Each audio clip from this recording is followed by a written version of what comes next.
Assalamualaikum teman-temanku sekalian, bertemu lagi dengan admin di dalam channel Kenyataan Hidup 22. Ketika hati sudah mati, ini akan menyebabkan sulitnya hidayah untuk masuk ke dalam diri manusia. Dan ini juga akan membuat perilaku seseorang yang hatinya mati akan menjadi buruk. Seperti seseorang tersebut memiliki tabiat yang kasar, berbicaranya kasar, suka bermaksiat. Ini adalah ciri-ciri tanda seseorang memiliki hati yang mati. Jadi, matinya hati ini teman-temanku sekalian berdampak kepada kepribadian seseorang. Maka dari itu, pentingnya teman-temanku sekalian untuk melakukan sebuah perenungan atau mengoreksi diri, merenungi kesalahan-kesalahan diri supaya hati yang mati, hati yang gelap ini teman-temanku sekalian bisa hidup kembali. Karena pada dasarnya jika hati ini mati teman-temanku sekalian, ini akan berbahaya sekali. Dan hati yang mati tidak akan pernah bisa mengirim yang namanya sebuah hidayah. Jadi jika seseorang yang hatinya mati memberikan nasihat, ini tidak akan pernah bisa menghidupkan hati-hati seseorang yang mendengarkan nasihat tersebut. Makanya tidak heran jika kita melihat seseorang berada di majelis, sudah bertahun-tahun belajar di majelis bertahun-tahun, akan tetapi perilakunya itu tidak berubah.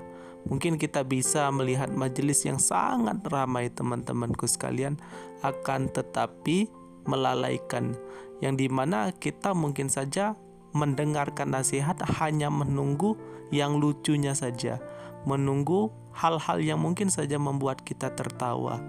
Inilah yang terkadang seseorang yang memiliki hati yang mati tidak akan pernah bisa menghidupkan hati-hati yang mati, yang dimana apabila orang-orang mendengarkan nasihatnya justru mungkin saja akan membuat hati tersebut semakin mati. Maka dari itu, jika kita ingin menasihati orang lain, ada baiknya sebelum kita menasihati orang lain, kita menghidupkan hati kita sendiri terlebih dahulu. Karena jika hati kita tidak memiliki nur, bagaimana mungkin kita bisa memberikan nur kepada orang lain? Bagaimana bisa kita memberikan kemanfaatan kepada orang lain, sedangkan kita saja tidak bisa mengamalkan apa yang kita katakan.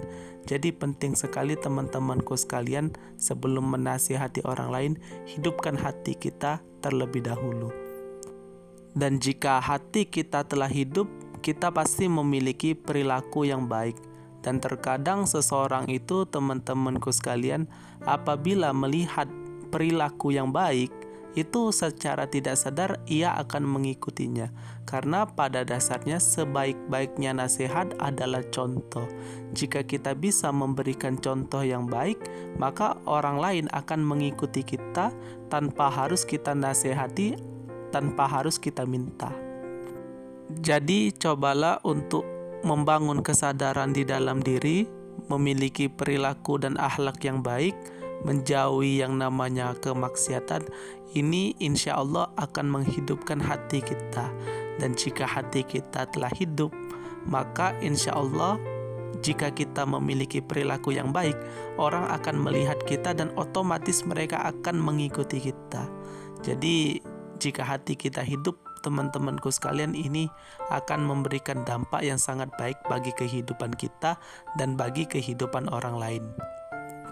Dan sebaliknya, jika hati kita mati, ini akan menyebabkan perilaku kita kasar, suka bermaksiat, boro-boro memberikan kemanfaatan bagi orang lain, diri sendiri saja tidak mendapatkan manfaat. Dan mungkin saja ini akan merusak kehidupan diri sendiri dan kehidupan orang lain, yang dimana orang lain terganggu karena perilaku kita yang buruk. Semoga jadi perenungan ya teman-temanku sekalian, semoga bermanfaat. Mungkin sampai sini saja penjelasan admin di video kali ini. Lebih dan kurang admin mohon maaf. Kita berada di dalam pembahasan filsafat hati manusia. Jadi jika teman-temanku sekalian tertarik mempelajari tentang hati manusia, itu sudah admin siapkan playlist filsafat hati manusia, yang dimana di dalamnya itu penjelasan tentang seputar hati manusia. Dan kepoin channel admin karena masih banyak sekali tentang filsafat Islam, pemikiran-pemikiran Islam yang ingin admin bagikan untuk teman-temanku sekalian. Dan jika teman-temanku sekalian tertarik belajar filsafat Islam, itu bisa dikepoin channel ini. Dan saya admin pamit diri. Wassalamualaikum warahmatullahi wabarakatuh.